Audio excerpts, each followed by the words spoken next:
Bueno, muy buenos días para todos.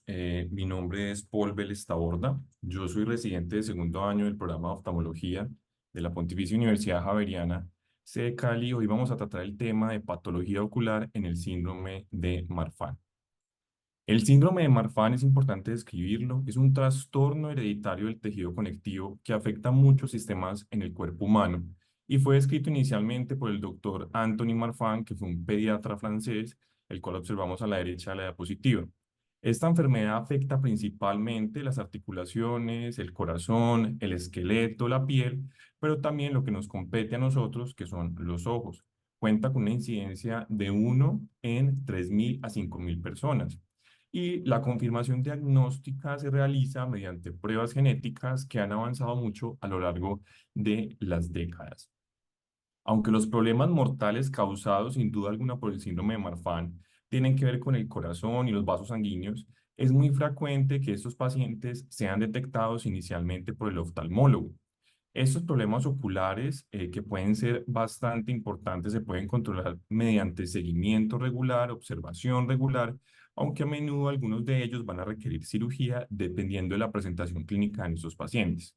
Y debido a que los oftalmólogos son muchas veces los primeros en atender a estos pacientes, se deben involucrar a otras especialidades y realizar un manejo multidisciplinario para que se puedan identificar y diagnosticar y tratar aquellos casos de pacientes que tengan enfermedades graves que amenacen la vida, especialmente aquellos que afectan el corazón y los vasos sanguíneos principales. Por eso es importante hablar de síndrome de Marfan, porque en nuestro consultorio, en nuestros servicios ambulatorios y de urgencias pueden llegar esos pacientes con síntomas visuales y no es infrecuente. Hablando específicamente del papel de la genética, hay que recordar que existe un gen que es el FBN1, que es el gen de la fibrilina 1. Es un gen que, como vemos en la pantalla, pues codifica 66 exones, que es ubicado en el brazo largo del cromosoma 15, en la posición que indica la flecha amarilla, que es la posición 15q21. Este es el principal gen afectado en el síndrome de Marfan. Este gen, el FBN1, codifica, como mencioné, al gen de la fibrilina 1 y es una proteína que tiene un alto contenido en cisteína. Esta cisteína va a contribuir a la formación en el cuerpo humano de microfibrillas y matriz extracelular. Esos filamentos forman fibras elásticas que permiten que la piel, los ligamentos y los vasos sanguíneos se estiren, es decir, tengan esa elasticidad que es necesaria y también va a ser parte importante de otras estructuras como son los nervios, los músculos y en el ojo humano de los cristalinos.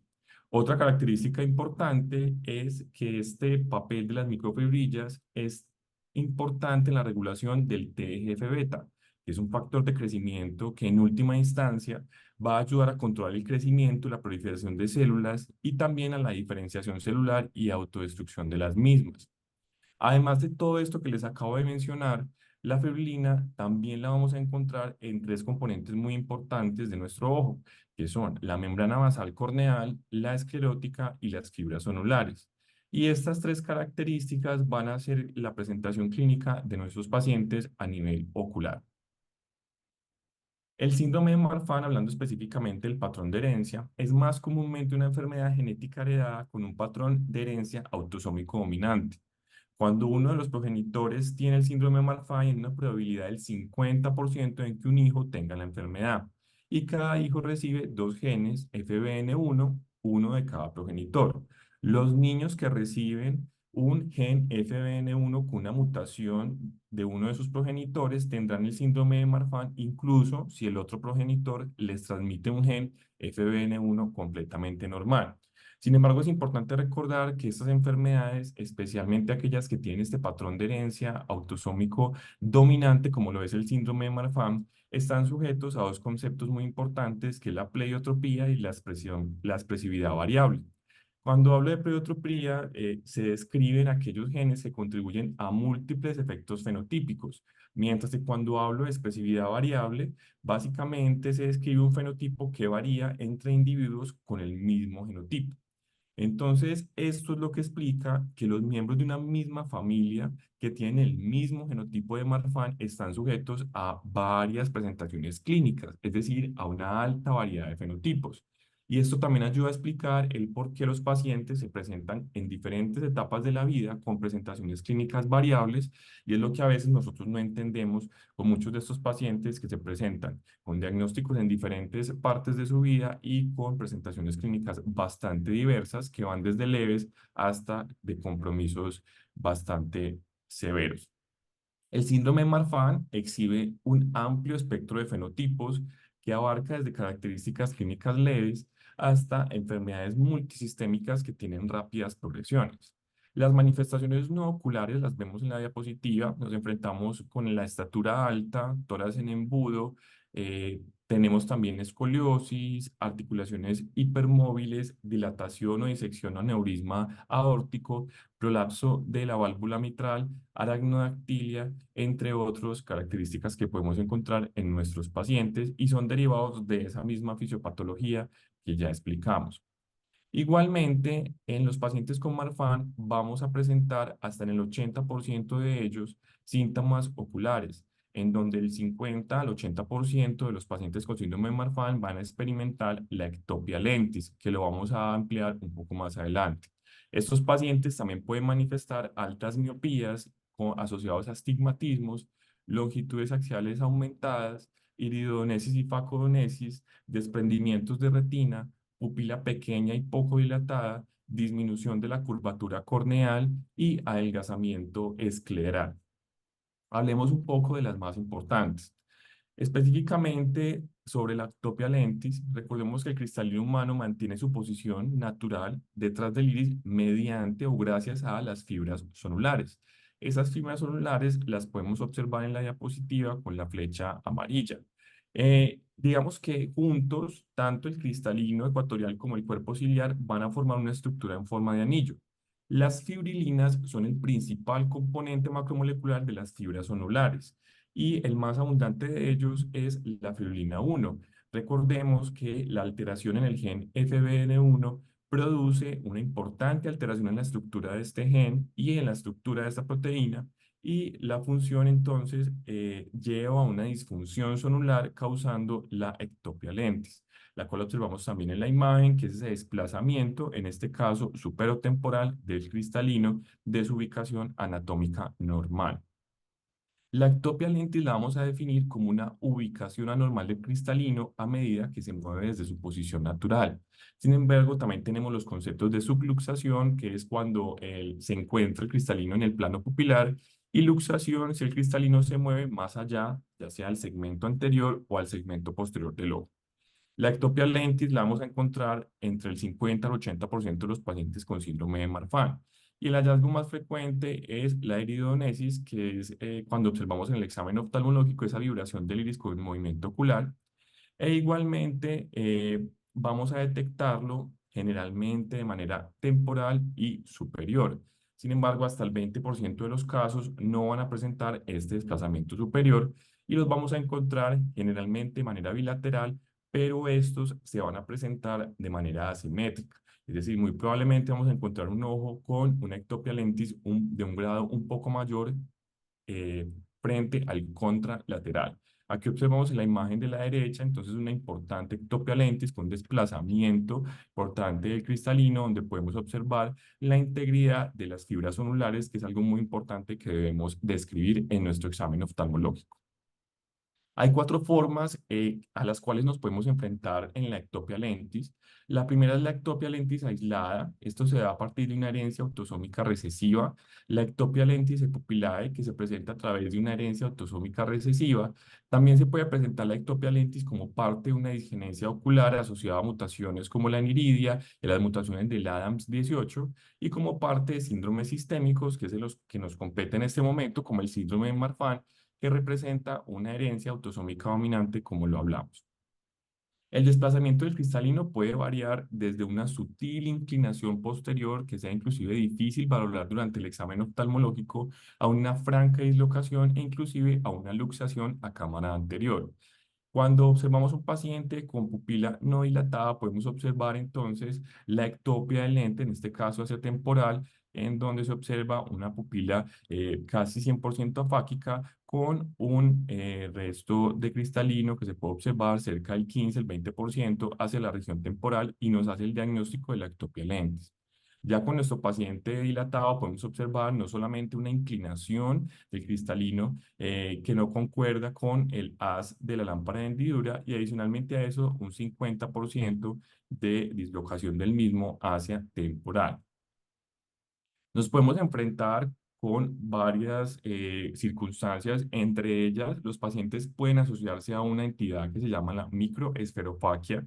En este caso, el cristalino pequeño asociado a esa ectopia lentis produce que el cristalino rápidamente o fácilmente, especialmente por esa deficiencia sonular que es circunferencial, se pase a esa cámara anterior y se ubique en la zona del ángulo. Esto es grave porque por la ubicación que se presenta en la diapositiva, esto puede llevar a un bloqueo pupilar, a un aumento posterior de la presión intraocular y a la consiguiente descompensación corneal, entonces se considera una emergencia. Como es usual en medicina, pues tendemos a clasificar muchas de las cosas que encontramos en el examen físico y entre ellas también está la clasificación de SEC, que es una que nos ofrece 5 grados para poder estadificar la ectopia lentis. Inicialmente, cuando es difícil valorar o tenemos una imprecisión frente a lo que estamos observando, podríamos utilizar el lente de 3 espejos y en el lente de 3 espejos, si se observa entonces una diferencia entre el iris y el cristalino, que es este espacio que se muestra en la flecha en blanco, estamos hablando aproximadamente de un grado 2. En la imagen número C podemos evidenciar cómo en la lámpara de hendidura observamos ambos los haz de la lámpara de hendidura y si se presenta una inclinación de este cristalino que no concuerda con este haz, estaríamos hablando de un grado 1. Cuando se presenta un espacio entre el iris y el cristalino, estaríamos hablando de un grado 2.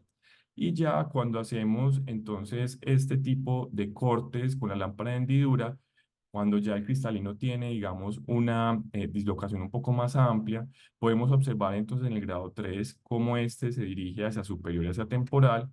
En el grado 4 ya hay una dislocación un poco más amplia. En este caso, las fibras celulares están completamente conservadas, que es lo que nos va a diferenciar el grado 4 del grado 5 en donde ya las fibras están perdidas, hay ruptura de las fibras zonulares y se produce la luxación hacia cámara anterior o hacia cámara posterior.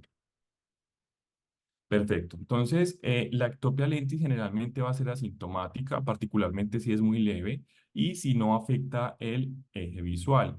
En los niños, especialmente, la ectopia lentis puede identificarse de manera incidental y los síntomas, sin duda alguna, van a depender de la posición de la ectopia lentis, de la claridad del cristalino y de la ubicación del mismo.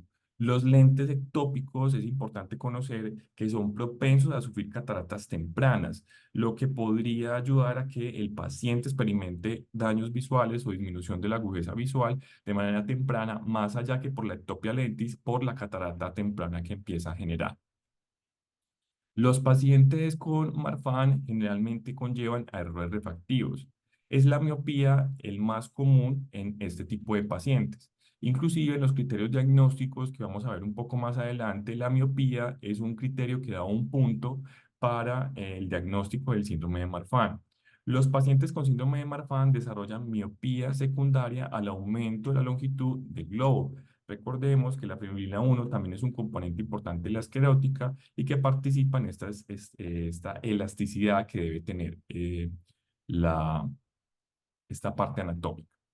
La refracción en este caso pues es compleja, ya que hay muchos endofenotipos, incluido la estructura corneal, la estructura del cristalino, y ambos pues están afectados en el síndrome de Marfan. Las córneas en los pacientes con Marfan generalmente son más planas y tienen un mayor grado de astigmatismo y están asociados a un grosor central corneal disminuido que conlleva entonces a estas entidades refractivas como la miopía y también el astigmatismo. Como ocurre en las anomalías refractivas no corregidas, debemos estar muy pendientes de que los pacientes no vayan a desarrollar una ambliopía y la corrección refractiva no debe subestimarse en los pacientes con Marfan, ya que es un método simple y muy eficaz para tratar a los niños de manera temprana y puede ser crucial para prevenir una ambliopía posterior. El desprendimiento de retina también es importante tenerlo en cuenta en nuestros pacientes. Se informa que aproximadamente el 18% de los pacientes con síndrome de Marfan van a tener, digamos, algún tipo de manifestación en el segmento posterior. Y en los pacientes que tienen asociados una ectopia lentis, el 70% pueden desarrollar un desprendimiento de retina. Este desprendimiento de retina es posiblemente la complicación visual pues, más significativa y conlleva unos factores de riesgo, los cuales son las edades más tempranas, la ectopia lentis y la efaquia. Los desprendimientos de retina en el síndrome de Marfan pueden ocurrir de manera bilateral hasta en el 30 al 42% de los casos.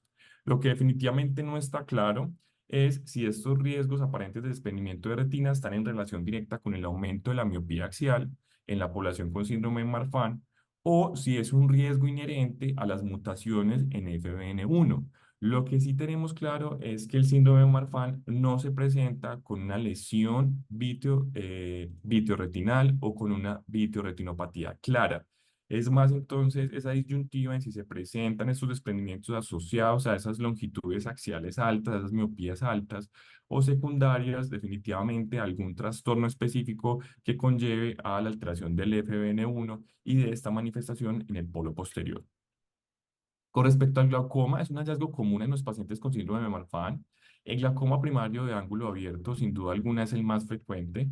Suele diagnosticarse a edades más tempranas que en la población general. Recordemos que los defectos en las microfibrillas podrían alterar la elasticidad de la red trabecular y también de inclusive las venas epiesclerales, lo que esto puede impedir la acción de bombeo y la salida pulsátil del humor acuoso. Esto conlleva entonces al aumento de la propensión a hipertensión ocular.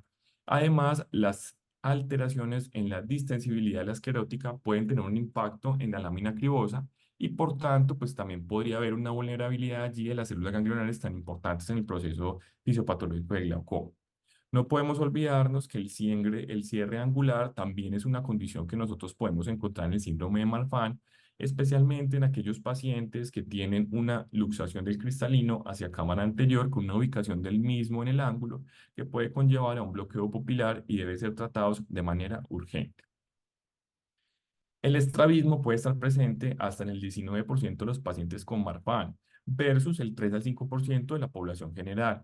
Y es importante corregir de manera temprana a estos pacientes, ya que es usual que conlleven a ambliopías secundarias. Las anomalías del FBN1 en las poleas de los músculos extraoculares y la estabilidad reducida en los músculos podría explicar estas manifestaciones estrábicas en los pacientes con síndrome de Marfan. Ya hablando un poco acerca del diagnóstico, el síndrome de Marfan se diagnostica con mayor frecuencia con una estrategia que es denominada los criterios de Gwen, que fueron revisados en el 2010, los cuales se van a basar en antecedentes familiares, en el examen físico, en imágenes de la aorta y en pruebas genéticas en algunos de los casos. Si yo tengo un paciente con historia familiar positiva, uno de estos criterios me puede hacer el diagnóstico de Marfan. El primero, la ectopia lentis. Entonces, como vemos, la ectopia lentis es un criterio mayor para el diagnóstico de Marfan, que hayan características de dilatación de aorta. Estas características se miden por imágenes con un factor Z. Este factor Z debe estar mayor o igual a 2 en pacientes mayores de 20 años o mayor o igual a 3 en pacientes que tengan menos de 20 años.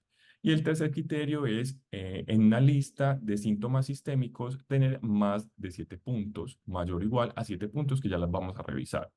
Si no tengo historia familiar positiva, me debo basar de la combinación de los criterios mayores, entre ellos la ectopia lentis asociada a la mutación del FBN1 con dilatación de aorta, la dilatación de aorta con un puntaje mayor o igual a 2 más la mutación o esta asociada a la ectopia lentis, o que haya la presencia de la dilatación con un puntaje mayor o igual a 2 con los síntomas sistémicos mayor a 7 puntos. Esta es la lista de síntomas sistémicos que pueden presentar nuestros pacientes. Como vemos, es una lista bastante larga y en este caso es importante que identifiquemos que en la parte oftalmológica vamos a encontrar eh, el de miopía que es mayor a 3 dioptrías y nos da un punto. Entonces, en este caso es importante reconocer esta puntuación para poder identificar muchos de los síntomas que presentan nuestros pacientes que son sistémicos. Con respecto a las pruebas genéticas, no todos los pacientes con sospecha de Marfan requieren pruebas genéticas. Esto es específicamente importante reconocerlo por el alto costo que pueden tener y las limitaciones en los sistemas de salud que podrían tener. Y recordemos que más del 90% de los pacientes con síndrome de Marfan van a tener esa mutación del FBN1 identificable si yo hago un diagnóstico preciso con las características clínicas que ya mencionamos. Entonces, si yo me hago ciertas preguntas, como por ejemplo, la identificación del gen FBN1 cambiará el tratamiento médico del paciente afectado, cambiará la frecuencia de seguimiento del paciente afectado, los miembros de la familia potencialmente afectados los voy a poder identificar de una manera más rápida, facilitará las pruebas de diagnóstico prenatal y la identificación de otro trastorno cambiará el tratamiento del seguimiento médico quirúrgico del paciente. Si yo me hago las preguntas y la respuesta a estas es no, deberíamos evitar realizar las pruebas genéticas en el paciente con síndrome de Marfan. Si yo definitivamente tengo positividad a alguna de estas preguntas, allí sí podría realizar las pruebas enfocados específicamente en estas preguntas que les acabo de realizar. El diagnóstico diferencial de síndrome de Marfan es muy amplio. Digamos que hay muchas características fenotípicas que se comparten con nuestros síndromes, especialmente síndromes hereditarios genéticos. Sin embargo, si nosotros hacemos una especie de cribaje en aquellos que tienen síntomas oftalmológicos, específicamente la ectopia lentis, que puede presentar hasta el 80% de nuestros pacientes, de esta lista larga que definitivamente solo la quería traer para que observemos la cantidad de diagnósticos diferenciales que podemos tener.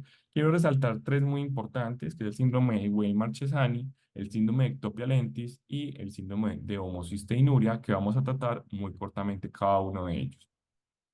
El síndrome de ectopia lentis es una forma autosómica dominante del síndrome de ectopia lentis familiar, que es causado en mutaciones del FBN1, pero también tiene formas recesivas asociadas a mutaciones del gen LP2 y el ADAMS L1.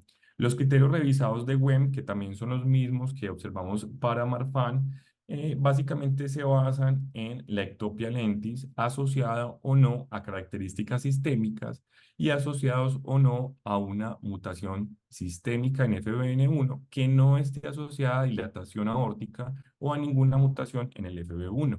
Es decir, la ectopia lentis es una entidad similar al Marfan en la parte de la ectopia lentis, pero que no debe tener ningún tipo de dilatación aórtica ni ninguna mutación asociada a la dilatación aórtica, y ese es el principal factor diferenciador. Es muy importante que la ectopia lentis como síndrome no se diagnostique después de los 20 años, antes de los 20 años, perdón, ya que en el síndrome de Marfan podemos tener manifestaciones tardías aórticas, por los cuales se puede haber una confusión entre ambos síndromes. Aquí podemos observar entonces un paciente con ectopia lentis que debemos diferenciar del síndrome de Marfan. Con respecto a la homocisteinuria, es la segunda causa más común de ectopia lentis hereditaria. La homocisteinuria es un trastorno metabólico autosómico recesivo causado de mayor frecuencia por la ausencia de una enzima que es la cistationina B sintetasa. Esta se va a asociar con discapacidad intelectual, se va a asociar con deformidades torácicas, se va a asociar con eventos trombóticos graves y la dislocación del cristalino la podemos observar hasta en el 90% de los pacientes con homocisteinuria. Y esto se ha debido a la pérdida de esa integridad celular por el defecto enzimático. La luxación del cristalino suele ser bilateral y el 60% de los casos ocurre en dirección inferior y nasal, que es un punto semiológico muy importante tener en cuenta, que difiere del síndrome de Marfan, que como lo observamos generalmente son superiores. El síndrome de Weill-Marchesani es un trastorno hereditario de tejido conectivo. Es una mutación en el gen LF1 que es autosómica dominante, pero también se puede presentar con mutaciones en el ADAMS10 autosómico recesivo. Este síndrome también es conocido como el síndrome de esferofaquia, braquimorfia y dismorfoatrofia. Estos pacientes se van a presentar con microesferofaquia, con luxación anterior del cristalino, con braquidactilia, son pacientes con baja estatura y con rigidez articular importante. Hablemos un poco entonces del tratamiento de la ectopia lentis para enfocarnos entonces en esa manifestación que es la más importante del síndrome de Marfan y que van a presentar hasta el 50 al 80% de nuestros pacientes. Entonces, las pacientes con síndrome de Marfan sin duda alguna deben ser monitorizadas para detectar el desarrollo de ectopia lentis, para el desarrollo de cataratas, para el desarrollo de glaucoma y desprendimiento de retina. Entonces, si un paciente con síndrome de Marfan no ingresa por oftalmología, es deber del médico no oftalmólogo remitir de manera temprana al oftalmólogo para poder evidenciar alguna de estas características. En este caso, lo que se puede realizar es que se hace una refracción tanto de la porción fáquica como de la porción afáquica de la pupila y se pueden entonces adaptar, en este caso, pues gafas o lentes de contacto que permitan a nuestro paciente evitar la ambliopía. En este caso, pues puede ser difícil hacer la corrección, pero debe llevarse a cabo en el caso de que la ectopia lentis pues sea de un grado muy leve y que no afecte el eje pupilar. Sin embargo, pues nos llevamos con pacientes que definitivamente no es adecuado hacer este tipo de correcciones porque cumplen con unas indicaciones de cirugía. ¿Cuáles son estas indicaciones? Que la ectopia lentis esté en el borde del eje pupilar, que la agudeza visual corregida requerida no se logre a pesar de la corrección óptica, que haya intolerancia a la corrección afáquica, que haya fluctuación de la visión, que haya prevención, en el contexto de una prevención de ambliopía, que haya una luxación anterior del cristalino, claramente se debe llevar a cirugía, glaucoma o uveitis inducido por el cristalino y a una catarata visualmente significativa. Bajo estas condiciones, entonces yo debería llevar a mi paciente a cirugía. Con respecto a la cirugía, el tratamiento de la ectopia lentis, pues tenemos varios escenarios, pueden ser entre 4 y 5 escenarios. El primer escenario es que el paciente pues sea llevado a la ensectomía más ditectomía y no se le implante lente, es decir, que nuestro paciente pues quede afáquico. Esto sin duda alguna es un tratamiento quirúrgico desafiante, ya de por sí hacer el tratamiento de la ectopia lentis es compleja, entonces digamos no es inadecuado que nuestro paciente pues quede sin cristalino y quede afáquico. En este caso, pues nos podemos apoyar con la rehabilitación con lentes de contacto, inclusive con gafas, para que nuestro paciente pues logre una adecuada agudeza visual. Tenemos entonces una segunda opción, que es los lentes intraoculares fijados al iris. Estos lentes inicialmente se utilizaron los de cámara anterior de asa abierta, que han sido utilizados. Sin embargo, debemos recordar que nuestros pacientes con síndrome de Marfan, primero, tienen cámaras profundas. Eso pues va a dificultar muchísimo la buena adaptación de estos lentes. Además de eso, recordemos las características por las mutaciones en fibrina 1. El iris tiene ciertas características que lo hace un poco más débil. Eso conlleva a que tenga movimientos excesivos. Esos movimientos excesivos va a llevar primero a pérdida progresiva de células endoteliales, va a llevar a dislocaciones traumáticas, a excesiva liberación de pigmento que se puede acumular en el ángulo. Por lo tanto, pues no son los lentes ideales en nuestros pacientes específicamente por las condiciones que les acabo de mencionar. Este es un estudio publicado por Sadik y colaboradores en la revista The Argrax Ophthalmology en el 2017. En este caso se buscaba hablar de manera retrospectiva los resultados visuales y las complicaciones en 17 niños a los cuales se les insertó lente Artisan de Iris Club en pacientes con ectopia lentis con y semienfermedad hereditaria. Entonces, como vemos aquí en la tabla que les traigo, lo señalé en un cuadro rojo cuáles eran los pacientes que tenían enfermedad hereditaria. Entre ellos, observemos que 9 de estos pacientes, de los 17 que se incluyeron en el estudio, tenían síndrome de Marfan, lo cual nos habla que el síndrome de Marfan, sin duda alguna, como lo hablamos previamente, es el más frecuente en los pacientes con ectopia lentis. Y observemos entonces que estos pacientes tuvieron serias complicaciones al momento de hacerles el seguimiento de este lente anclado al iris, Artisan específicamente. Entonces miremos que la mayoría de los pacientes, cerca de 6 pacientes, tuvieron dislocación del lente intraocular. Algunos de ellos no presentaban complicaciones, entre otros también importantes complicaciones graves como por ejemplo desprendimiento de retina. Entonces se evaluaron 17 pacientes con una media de seguimiento de 38 meses. La edad media fue de 8,5 años y las complicaciones, como les mencionaba, la más importante, la dislocación del lente en casi el 36% de los pacientes, hipotonía en el 10% y en los pacientes con Marfan de 9, 2 llevaron a desprendimientos de retina. Esta es una imagen de uno de los pacientes, específicamente el paciente que tuvo no solamente dislocación del lente, sino que adicionalmente tuvo el desprendimiento de retina, que lo vemos entonces en la parte posterior de este examen oftalmológico. Entonces, si definitivamente el lente anclado al iris no nos funciona en la cámara anterior o no es adecuado en la cámara anterior, entonces las publicaciones siguientes nos hablaron de la posibilidad de hacer un anclaje retropupilar de este lente para poder evitar aquellos síntomas que se presentaron o complicaciones que se presentaron. Entonces, esta es una serie de casos publicados por Joey Moon y colaboradores en el International Medical Case Report Journal en el 2016. Buscaba informar síntomas visuales, la tasa de complicaciones y la seguridad del lente intraocular retropupilar en garra de iris en la ectopia lentis, específicamente en el síndrome de Marfan. En este caso, se escogieron tres pacientes a los cuales se les llevó a cabo la cirugía en 6 ojos y podemos observar entonces cómo fue el descenso de la parte de las células endoteliales. En estos tres pacientes se les hizo un seguimiento de 7 a 38 meses, tenía una media de edad de 20 años.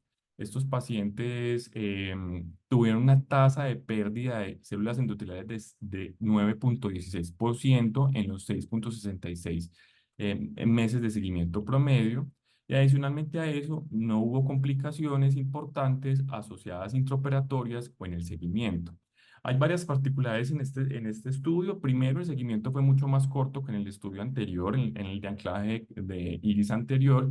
Segundo, los pacientes son más grandes. Miren que la media era de 20 años. Inclusive en el estudio anterior habían pacientes de 2 años. Entonces, tener en cuenta como estas características para no dejarnos confundir como en estas manifestaciones o en estos resultados.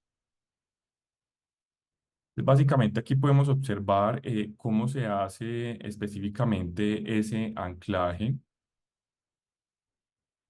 Se realiza entonces, en este caso, la lensectomía.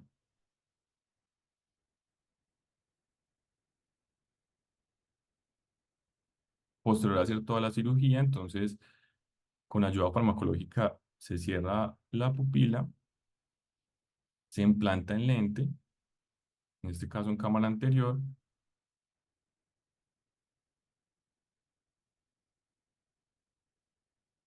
y con ayuda de instrumentos secundarios se hace el anclaje de manera posterior, primero de una de las ápticas y luego la áptica siguiente. Perfecto. Este fue un artículo publicado por Kim y colaboradores en la American Journal of Ophthalmology. Este fue en 2014. Una serie de casos observacionales retrospectivos que tenían como objetivo informar los resultados a corto plazo y las complicaciones de la implantación de los anillos de tensión capsular fijados a la esclerótica o los segmentos de tensión capsular con lentes intraoculares en pacientes pediátricos con ectopia lentis. Entonces, en este caso, se escogieron 19 ojos de 13 pacientes con una media de edad de 10,8 años, 10,2 años. Se realizó una media de seguimiento de cerca de 2 años. En este caso se implantó entonces el anillo de tensión capsular modificado de Sioni en 5 de los pacientes. En 2 se les implantó segmentos y en los otros segmentos más anillos sin sutura que fueron 12 pacientes. En este caso, podemos observar entonces los 13 pacientes y sus 19 ojos. Los diagnósticos más frecuentes, nuevamente, Marfan sigue siendo qué pena, acá,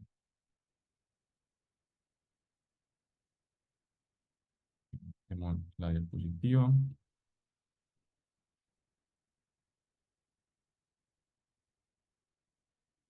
Perfecto.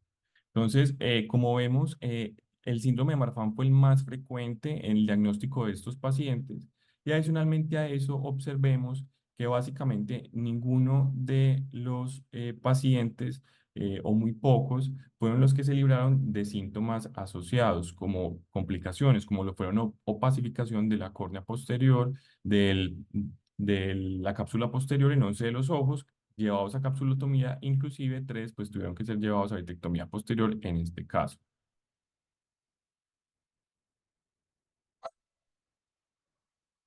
Entonces observemos aquí un video en donde se observa la inserción de, el anillo capsular de tensión de Sioni.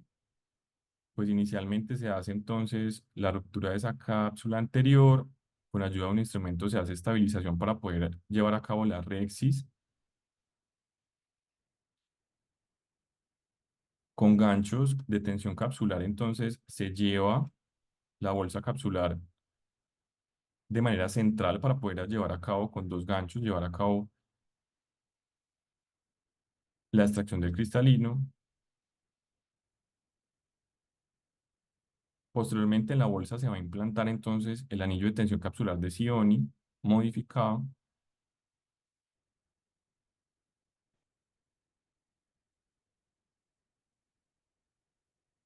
Este anillo se va a anclar a la esclera,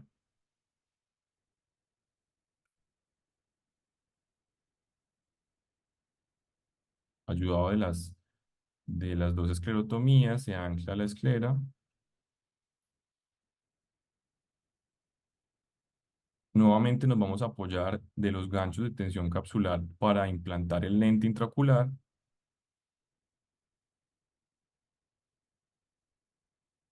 y fijamos las suturas del anillo de tensión de Sion. Y posteriormente en este paciente se llevó a cabo la vitrectomía posterior. Bueno, entonces también aquí tenemos una imagen que explica igualmente lo que acabamos de ver en el video, que es la implantación del anillo de Sioni. Entonces tenemos el paciente con ectopia lentis, se lleva a cabo entonces la extracción del cristalino, se hace la aspiración en este caso con irrigación y aspiración y bimanuales. Acá se hace entonces la implantación del anillo de Sioni, igualmente como lo vimos en el video, se hace fijación a esclera del anillo, en este caso en forma de Z, eh, y se implanta el lente intraocular con ayuda de fijadores de cápsula. La otra posibilidad, entonces ya hemos hablado de cuatro posibilidades, ya esta es otra diferente que sería, pues entonces el lente intraocular fijado con sutura escleral. En este caso, entonces, como vemos en la imagen, hay varias técnicas, hay múltiples técnicas que se pueden llevar a cabo para poder hacer el anclaje a esclera del lente. En este caso se hace entonces inicialmente la aspiración del cristalino mediante vitrectomía anterior, en este caso se hacen los túneles esclerales a 1,5 milímetros y paralelos al limbo. En este caso se inyecta entonces un lente, que en este caso es de 3 piezas, y se hace su secundario anclaje a esclera, en donde se observa una posición adecuada y centrada. Esta sería la técnica intraescleral. Igualmente podemos hacer una sutura en Z, entonces tenemos esta que es una fijación de sutura transescleral. Se hace después de la cirugía la colocación del lente intraocular de 3 piezas en el cartucho Monarca. Posteriormente se hace un zigzag en sutura conformada, en sutura en Z, y se hace entonces el anclaje al mismo lente. Entonces, la pregunta es en nuestros pacientes con Marfan, ¿qué es lo ideal? Entonces, poner un lente de cámara anterior, fijado al iris de manera posterior, utilizar los anillos de tensión capsular o ya definitivamente llevar a un lente que sea suturado a esclera. Entonces, hay muy pocos artículos que nos hablen de estas comparaciones. Este es uno de ellos que fue publicado por CEN y colaboradores en la revista de Clinical Sphere Ophthalmology en el 2012 y buscaba comparar entonces los resultados clínicos específicamente en agudezas visuales y en complicaciones en los pacientes de Marfan que tuvieron luxaciones de cristalino, específicamente con los pacientes que se les realizó implantación de lente en cámara anterior fijado a iris anterior y los pacientes que fueron llevados a lente en cámara posterior fijado a esclera. Entonces se evaluaron 61 ojos de 49 pacientes con síndrome de Marfan. En este caso, el aumento de la agudeza visual no fue significativa para ninguno de los dos grupos y la tasa de pérdida de células endoteliales fue de 13,2 y 19,5% para los pacientes con lente en cámara posterior a los 3 meses y al año, y en los pacientes con lente en cámara anterior fue de 13,3% a los 3 meses y 19,3% al año. Entonces, definitivamente no hubo una importante diferencia ni en agudeza visual ni en tasa de pérdida de células endoteliales. Sin embargo, si vemos la tabla de complicaciones, observemos que básicamente ninguno de los casos fue exento de complicaciones, en el cual en el caso de los pacientes con suturado a esclera tenemos el prolapso prolapso del vítreo, tenemos la opacidad de la cápsula posterior, tenemos la descentración del lente intraocular hasta en el 50% de los pacientes, y en los pacientes con fijado al iris anterior también observamos ciertas diferenciaciones. Entonces, definitivamente no hay un consenso frente al tratamiento adecuado para la ectopia lentis en nuestros pacientes con síndrome de Marfan, y sigue siendo una estrategia muy individualizada. Entonces, quiero concluir como este apartado de la charla con el síndrome de Marfan suele ser identificado inicialmente por un oftalmólogo, y si definitivamente no es identificado por un oftalmólogo, debe tener una remisión por oftalmología de manera pronta y temprana. El diagnóstico sigue siendo clínico, pero me puedo apoyar en la genética, en el asesoramiento familiar, y debe tener un enfoque multidisciplinario que definitivamente son vitales. Y una vez diagnosticadas las manifestaciones oculares, pueden controlarse para detectar y complicaciones y tratarse adecuadamente. Y recordemos que a pesar de que para la parte oftalmológica, sin duda alguna, hasta el 80% de los pacientes van a presentar estos síntomas, es las enfermedades del corazón y las enfermedades vasculares las que pueden llevar a una alta mortalidad de nuestros pacientes. Entonces debemos también en nuestro consultorio hacer énfasis en el seguimiento por parte de otros especialistas para estos abordajes. Bueno, muchísimas gracias. Eso es lo que les traía para hoy acerca del síndrome de Marfan. Bueno, Paul, muchas gracias por una revisión, ¿no?, objetiva y atenida a textos y publicaciones, eh, con los datos pues que hay disponibles. Yo les quiero comentar la experiencia, pues porque este ha sido uno de los campos en los que yo más he trabajado y que muestra claramente una división de los oftalmólogos en dos bandos, ¿no? Los de segmento anterior y los de segmento posterior. Y los de segmento posterior, pues no hemos podido que resuene mucho las ideas, porque cirujanos de segmento posterior que trabajan en el cristalino son pocos, y están en Europa y están en algunos en Latinoamérica, y no hacen mucho ruido, hacen mucho más ruido. Como usted muy bien lo demostró, pues hay mucho más estudios y hay mucho más gente de segmento anterior que hace estas cirugías. Entonces, la primera diferencia grande que yo he encontrado, no, no leyendo estudios, sino viendo la realidad, es en la indicación. Eh, como es una cirugía difícil, que el cirujano de segmento anterior hace poco, cuando ven un paciente de este tipo, lo difieren lo más que pueden, ¿sí? Eh, yo recuerdo mucho una paciente que desde muy joven la llevaron a la clínica Barraquer y la tuvieron como hasta los 38 años, con ese cristalino luxado, a veces usando gafas, a veces usando lentes de contacto. La señora pudo estudiar, hacer una carrera, pero con enormes dificultades. Y le habían dicho, el mismo doctor Barraquer le había dicho, nunca se deje tocar los ojos, porque la van a dejar ciega. Pues esta paciente estaba como en 20/400 y seriamente limitada, ya considerando que se tenía que pensionar y retirar. Y yo le hice la cirugía que ahora cuento y quedó 20/20 en ambos ojos, ¿sí? Y después de varios años tuvo un hijo, y el hijo también con cristalino luxado, y a los 8 años, obviamente, lo trajo y le hicimos la cirugía. Y así he tenido varios casos de pacientes que los tienen sufriendo, muy limitados, con muchas dificultades. Yo no le veo mucho sentido a la clasificación que mencionaste. Yo creo que lo importante es qué tan limitado está el paciente, qué tantas dificultades visuales tiene, porque eso varía mucho. A veces el cristalino se mueve y eso es lo que molesta mucho al paciente. A veces tiene opacidad en la periferia, entonces cuando se atraviesa ese ecuador del cristalino en el eje visual, pues el paciente queda sin ver prácticamente nada. Entonces, ¿qué tan limitado está el paciente? Y si está pasando ya trabajo, si no hay cómo darle corrección, pues hay indicación de cirugía y no se le debe tener tanto miedo a la cirugía. Yo no le veo, ni le he visto nunca ningún sentido a todas esas maniobras que se hacen en segmento anterior, que son dispendiosas, difíciles, eh, traumatizantes del endotelio y probablemente del trabéculo. Y,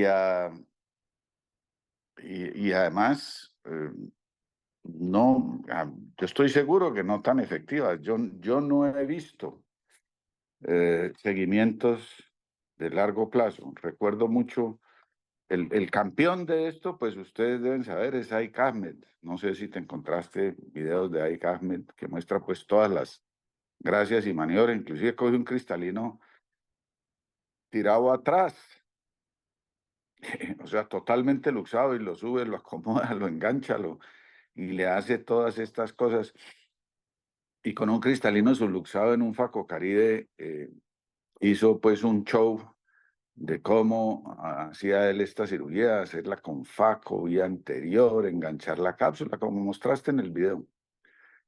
En, y él tiene videitos muy bonitos, muy bien editaditos en YouTube. Si ustedes quieren ver las técnicas, pues ahí están, son muy bonitas. Bueno, en vivo y en directo se demoró 2 horas y media y se gastó 35 frascos de viscoelástico. Casi, casi quiebra a Lucho Scaff. Ah, y fueron 2 horas y media en vivo y en directo que se echó haciendo eso. O sea, eso le muestra. Y es un tipo muy hábil, ¿sí? Lo dispendioso y lo difícil que puede ser andar poniendo todos esos ganchos, y tanto ganchos de iris como ganchos de Sioni, como anillos de Sioni. Ah, y yo le pregunté, pues 2 veces le he preguntado, bueno, ¿y la retina qué? Porque ese es el segundo criterio en donde tenemos una diferencia muy grande. Usted lo dijo muy claro, el porcentaje de desprendimientos de retina en estos pacientes es alto, en todos, no solo en los Marfan. En todos los casos donde hay cristalino luxado, sea postraumático, sea congénito, el porcentaje de desprendimiento de retina y los problemas retinales son muy, muy altos. Entonces yo toda la vida he enseñado un cristalino luxado es primariamente un problema de retina. El, el lente es un adorno que se le cuelga al paciente, ¿sí? Si uno está dispuesto a hacerlo y lo sabe hacer bien. Pero lo importante es tratarle la retina. Entonces, todo eso lleva a que la lógica es hacer la cirugía por pars plana, hacer una lensectomía, vitrectomía por pars plana, en donde se revisa muy cuidadosamente la retina y se hace profilaxis retinal. Y luego si vienen todas las variantes, pero como usted lo mostró, pues hay muchas variantes de sutura que o está equivocada la técnica o lo hacen mal, porque nosotros hemos revisado nuestra experiencia de casi 40 años, ¿sí? Con un número grande de pacientes, y la tasa de complicaciones es muy bajita, es en todos los casos. El problema que teníamos era la fijación con el prolene, que a veces el prolene se fragmenta, se quiebra a los 6, 7 años y se puede luxar siempre y cuando no se haya usado el lente adecuado. Si se ha usado un lente de 13.5, 14 milímetros, una pieza PMMA o en el asa, ese lente se entierra, y recientemente hemos tenido 2 o 3 casos donde Eh, sí ha habido problemas con el lente. Por ejemplo, la última fue más el iris, porque una de las cosas que tienen estos pacientes de Marfan es que tienen como una especie de iris laxo. Entonces el iris se engarzaba por detrás del lente. Tratamos de sacar el lente, quitarle la sutura y sacarlo, y no fue posible, eso está súper pegado. Entonces, esos lentes con la técnica que yo describí hace ya 30 y tantos años, ah, funcionan muy bien. O sea, eso queda perfecto. No hay obviamente opacidad de cápsula porque el cristalino se va todo, no hay descentrados, no hay, y sobre todo no hay problemas retinales. Lo único que sí es que en el mediano y largo plazo pueden hacer glaucoma. Entonces, yo les diría, el mensaje que le da Paul es el mensaje neutral de quien lee la literatura. El mensaje que les doy yo es: no boten corriente con técnicas de segmento anterior en estos pacientes. Les va mucho mejor haciendo la cirugía por pars plana y poniendo un lente suturado. El lente Artisan en cámara posterior podría ser una opción. Creo que tenemos un par de casos de esto, siempre y cuando el iris no sea un iris muy anormal. Pero yo estoy muy convencido, y hoy en día con suturas de Gore-Tex, de que lo que logramos es algo muy permanente, muy seguro. No voy a decir que sea una cirugía fácil, requiere mucha precisión, la técnica es muy exigente y eso no lo entiende mucha gente que se pone a hacer esta cirugía, no estudian bien todos los detalles de la técnica y por eso aparecen y publican complicaciones, pero si la técnica se hace bien, es una cirugía muy satisfactoria, con pacientes muy contentos, con muy buenos resultados y de muy largo plazo, y sobre todo la retina, pues en muy buenas condiciones. Casi, casi diría que en toda nuestra experiencia no hemos tenido desprendimientos de retina. Sí, probablemente haya alguno que otro, pues que uno no se acuerde, pero que yo los tenga, que los haya visto, y uno recordaría eso, ¿no? No hemos tenido expedientes de retina, porque la retina se trata primariamente, el vítreo se remueve totalmente. El principal objetivo es tratar la retina, y además de eso se le pone el adorno del lente magnífico, pero el principal objetivo es tratar la retina. Y ese es el mensaje que yo quisiera que les quede. Si hay Yo les quiero decir, otros comentarios o preguntas. hola, buenos días. Yo estaba aquí en esta charla y les quería comentar que en el diagnóstico diferencial pues está el Weil Marchesani, que fenotípicamente es muy distinto al Marfan, pero está la homocistinuria. Y la homocistinuria es muy parecida fenotípicamente al Marfan.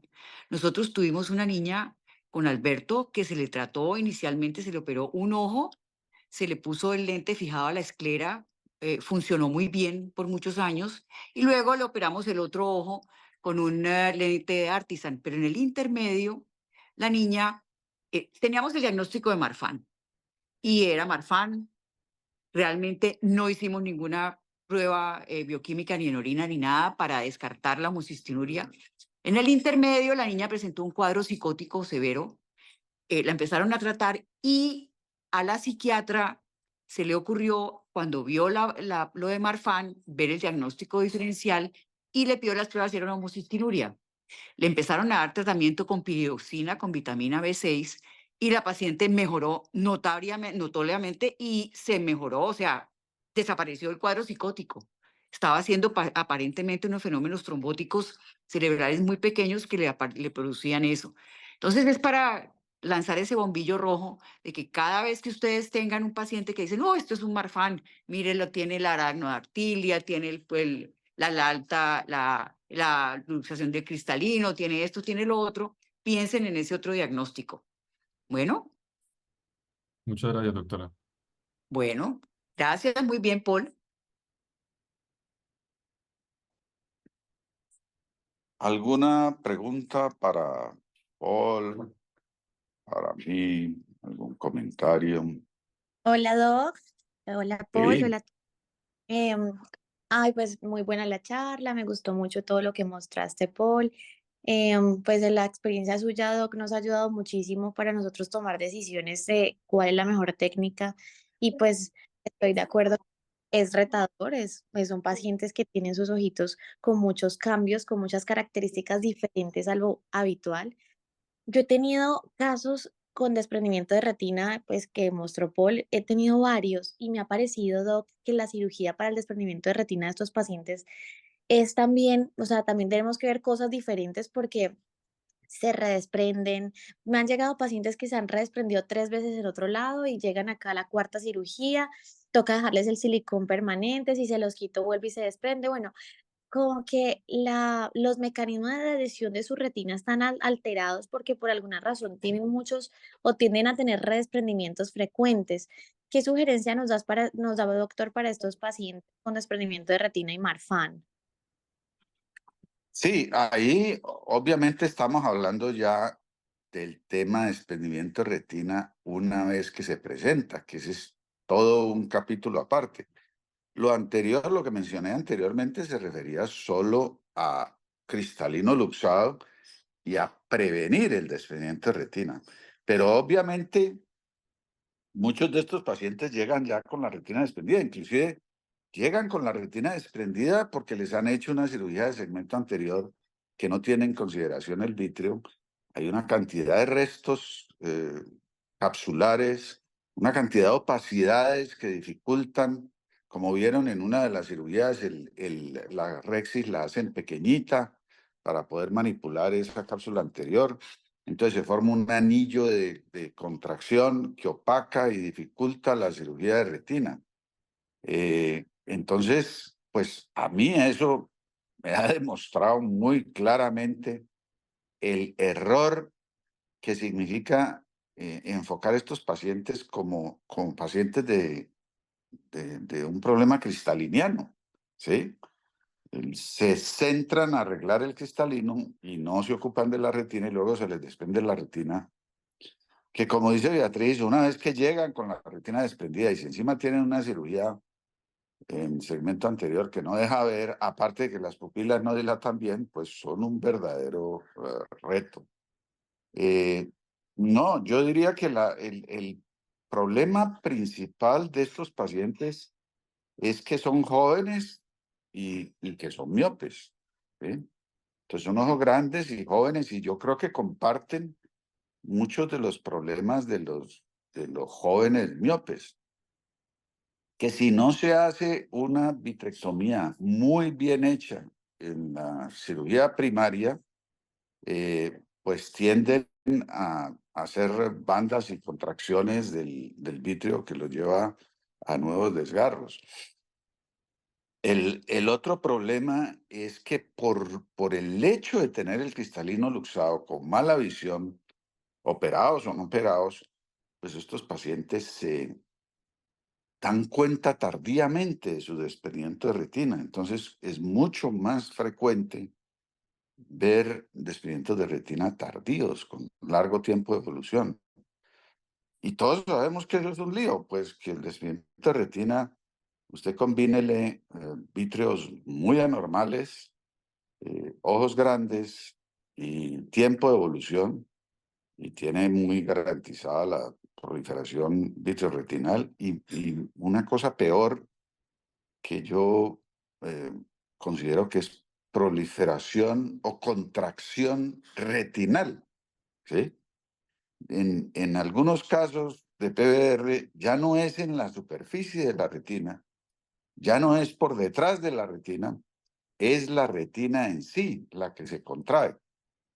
Entonces, uno ve estos pacientes que se les saca el silicón y uno no ve membranas, no ve membranas perretinales, no ve membranas porretinales, no hay rotos, ni chiquitos, ni grandes, y la retina se vuelve a expander, porque es una retina que está ya contraída, ya el espacio que hay para que la retina se expanda es muy grande para la calidad o la elasticidad de esa retina. Y muchas veces, como dice Beatriz, pues hay que dejarles silicón permanente, ¿sí? Pero sí, son un dolor de cabeza y parte del problema es el enfoque que les decía, el enfoque diagnóstico equivocado de entrada, de no entender que estos pacientes son problemas retinales. Las pupilas pequeñas, el mismo cristalino luxado y cataratoso, la cirugía, como les decía, hecha dejando cápsula, hace que estos pacientes no se les haga el diagnóstico a tiempo y lo remitan muy tardíamente. Yo creo que ahí está el principal problema. Ok, gracias, doctor. ¿Algún otro comentario, pregunta? Creo que lo que dijo Beatriz es que confirma que el enfoque que yo vengo vendiendo desde hace muchísimos años, yo diría que casi todos mis 40 años de práctica, desde el principio vengo insistiendo en eso, eh, con muy poco éxito en el entorno nacional, no se diga en el entorno americano, pero pues afortunadamente he visto que en algunos sitios europeos y últimamente China y Argentina, pues hay gente de la que se forma en lo que llamamos durante mucho tiempo cirugía intraocular, ah, y pues todo el que tiene esa formación inmediatamente cae en cuenta que la lógica es enfocar el paciente integralmente, ¿sí? Que esa línea invisible, segmento anterior y segmento posterior, no tiene ningún sentido, ¿sí? Y que yo no trabajo sino de aquí para allá y el otro no trabaja sino de aquí para atrás, pues eso no tiene ningún sentido y lleva a ese tipo de conductas y de mentalidades. Fíjense cómo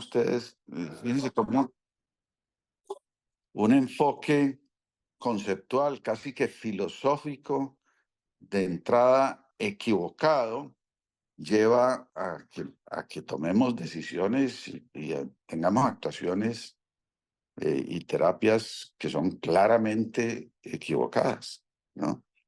Hacerle a estos pacientes solo el cristalino es un error muy grande.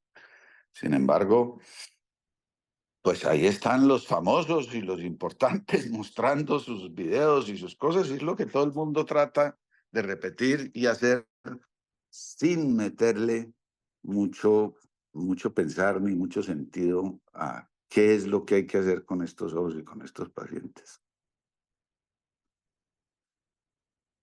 Bueno, si no hay más comentarios, muchas gracias a todos. Feliz Hasta día luego. para todos. Muchas gracias, doctor. Gracias.